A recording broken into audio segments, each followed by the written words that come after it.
1971, everything changed. Money that was backed by something real, something scarce, something you could actually hold, ran into the most dangerous words a government can ever say. Don't worry, this is just temporary. That temporary decision, that was over 50 years ago. And it didn't just change the markets, it changed your kitchen table, your savings account, your kids' future. Because once money stopped being tied to something scarce, it stopped having limits. And when those limits disappeared, the debt era didn't just begin, it became the new normal. Monthly payments became normal. Inflation became normal. Working harder just to stay in the same place? Yeah, that became normal too. So, if you're trying to build something real, if you want your kids to inherit assets instead of anxiety, you don't need conspiracy theories. You just need to understand what actually happened. Because the moment the rules changed, a cycle was born. Here's what money was before the switch.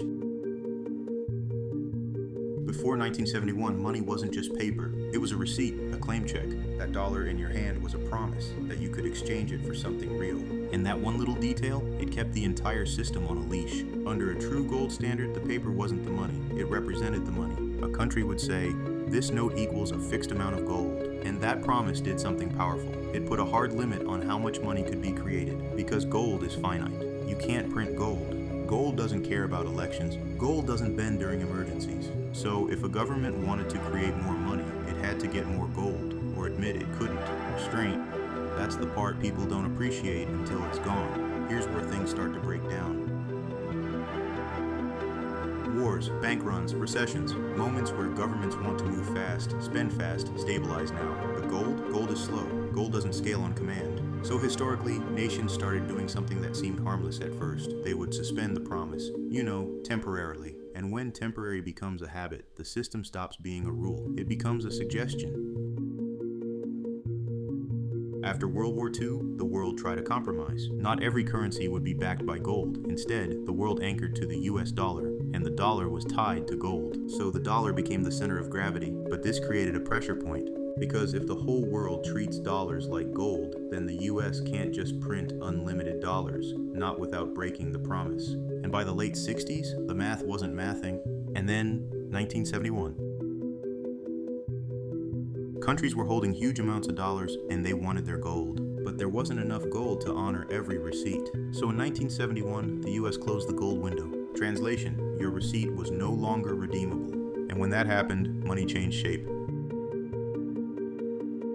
From there, money becomes fiat, and debt becomes the engine, meaning it's backed by policy and confidence, not by a physical commodity. Now here's the part most people never get told. In a fiat system, money often enters the economy through debt.